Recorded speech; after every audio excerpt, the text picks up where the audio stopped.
History was made on the offensive side of the ball in New Orleans Sunday. Drew Brees and Eli Manning combined for a single game record 13 pass TDs and combined for 101 points basketball score, tied for the third most points by both teams in NFL history. Stephen A., what was your takeaway from that ridiculous shootout?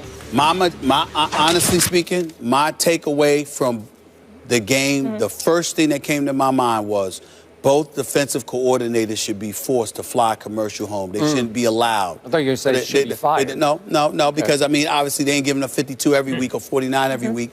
But both defensive coordinators, Spagnuolo and, of course, Rob Ryan, should not even have been allowed. In Spagnuolo's case, don't even get on a team plane. In Rob Ryan's case, you know what? Just make him walk home. Just make him walk home. I mean, it's like literally you literally owe your owners a check for this week, you know, because you clearly didn't show up on the job unless you apply for vacation and you tap it onto your vacation. You did nothing. There was no defense. I mean, the Giants' defense yesterday was so embarrassing. I mean, how many times did Drew Brees throw a touchdown? I know he had 7 touchdown passes, but how many times did he throw a touchdown pass? And you literally saw the Giants' defense looking around at one another like, what happened? You were supposed to be there. You were supposed to be. I mean, it's almost like they didn't show up to work. They just showed up in New Orleans for a game. And then the next thing you know, this kind of stuff happens. Of course, Drew Brees was sensational. Eli Manning showed up. Odell Beckham Jr. had a 100-yard-plus game. He showed up. We see what was happening here. But there was literally no defense. It looked like a Big 12 game, for crying out loud. No defense whatsoever. And by the way, Tom Coughlin should be ashamed of himself, too. This man has a defensive background. This man has credentials. He's a 2-time Super Bowl champion. And talk about the identity of the New York Giants. When they won Super Bowls, it was all about their defense. With Parcells, with Tom Coughlin, okay? Led by Strahan or Justin Tucker or these boys. It didn't matter. You saw a defense. Never in my wildest dreams did I think we'd see a big blue team that was so god-awful defensively. I don't care who's hurt. I'm not even going into all those semantics. How could you look that bad? They were atrocious to the point where it doesn't even make sense to me to talk about a Drew Brees or to talk about an Eli Manning because it really, really, really doesn't matter. This Giants team that I saw ain't winning the NFC East. It's not happening. You got to be able to play defense. It's now, to me, after yesterday's performance, it's back to being about Dallas and Philadelphia, more so Philadelphia than Dallas for obvious reasons, which we'll get into a little bit later. But in the end, the Giants, I don't care about their 4-4 record. I don't care about the fact that they're in first place. You can't play defense like that and win. That was just embarrassing. That's all I took from it. I just sat up there and watched. It's like, this is not an NFL game. And if it were college, you're excited about it. But there's something about it being an NFL game that just turns you off.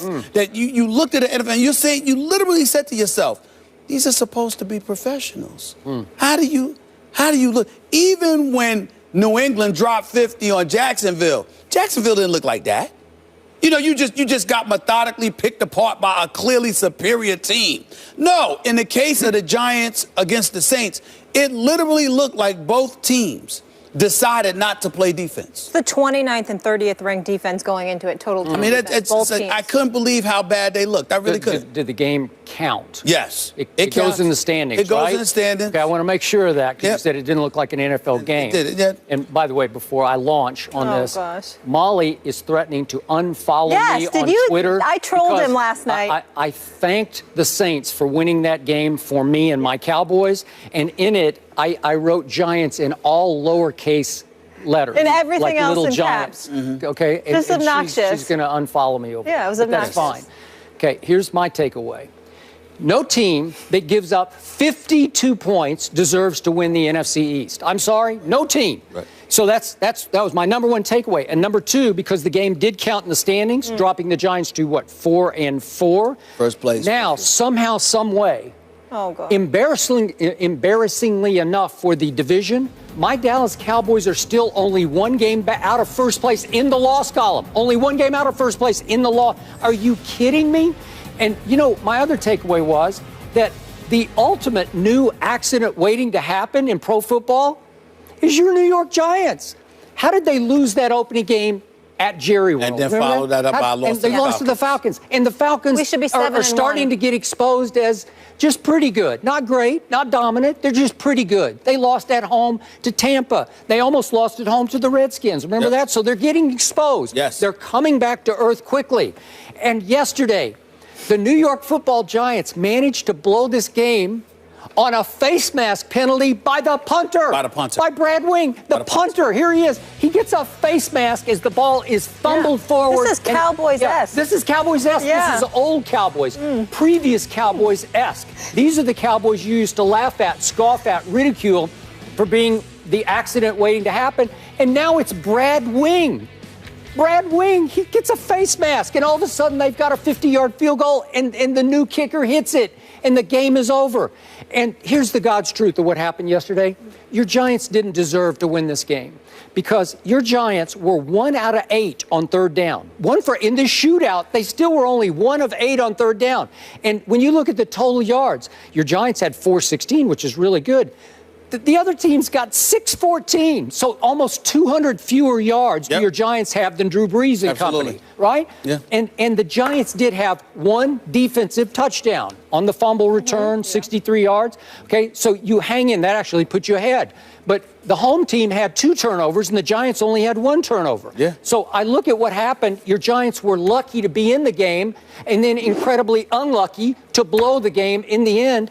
They come back to the pack, and the truth is the NFC East, halfway through, it hasn't even started yet, right? It's like it's up for grabs now. It's still, I don't know, the Washington Redskins could win the NFC East for all I know. Yo, listen, they're only a game back. That's what I'm saying. They're only a game back. I mean, it's again, Dominique Rodgers-Cromartie, I want to sort of omit him from this conversation because he makes plays. He's had 3 interceptions in the last 2 weeks. He finds a way to keep himself actively involved. Yeah. I get all of that, but I mean, this is some embarrassing stuff here. And you Spagnuolo, I mean, you should be ashamed of yourself. You Rob Ryan. I don't care that you won. You should be ashamed of yourself. You Rob Ryan, your defense. I mean, talk about somebody that lost his luster.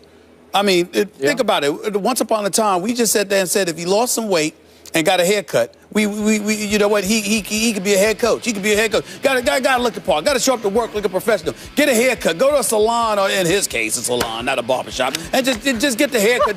Do whatever. Do whatever you need to do. Yeah. But then you look at this defense and the way that it has played, particularly yesterday too. Just no excuse whatsoever. And the Giants didn't even run the football. Everything was with their passing attack. And you just looked at it, and somehow, some way, despite throwing 6 touchdown passes, 350 yards. I mean, what is it here? A rating of 138. Yeah. Somehow, some way, Eli Manning still lost this game. He lost the game. The New Orleans defense is bad. It was bad yesterday.